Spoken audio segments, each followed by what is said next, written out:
Attention aux KPI du marketing digital qui, souvent, ne reflètent pas la réalité globale de l'expérience client.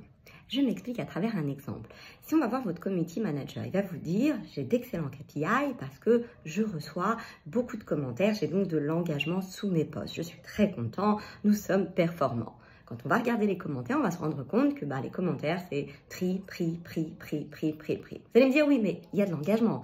Certes, pour votre community manager, ça peut sembler être positif, puisque, dorénavant, ils vont encore une fois voir nos publications. Mais ce qu'on oublie, c'est l'agacement suite à cette demande. Prix, les gens sont énervés. Donc, l'expérience globale n'est pas bonne. Pareil pour votre site web. Si on demande à la personne qui est responsable de votre site web, elle va être très contente. Elle va dire, j'ai de plus en plus de visites sur mon site web.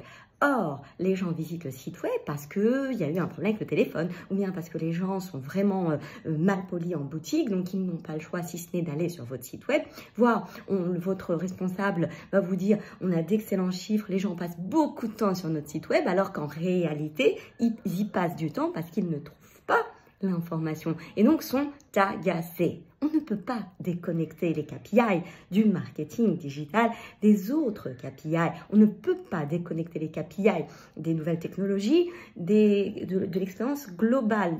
Il faut vraiment évaluer l'expérience globale et se rendre compte que, dans le cas, par exemple, de mon community manager, lui dire « Oui, c'est vrai, c'est intéressant, tu as du commentaire, mais tu n'as pas le bon commentaire. Celui qui donne l'émotion qu'on souhaite. Donc, essaie de faire sourire, essaie de rendre heureux, essaie de sécréter de la dopamine. Mais en aucun cas, ne joue sur ça parce que c'est pas bon pour l'expérience globale. Donc, attention à ces KPI isolés qui nous révèlent une information intéressante, mais dans la globalité de l'expérience client, cela n'est pas bon. Évidemment, à la première occasion, ces clients, ils vont aller voir chez le concurrent. Ne leur en voulez pas, le ressenti, c'est réellement ce qui reste.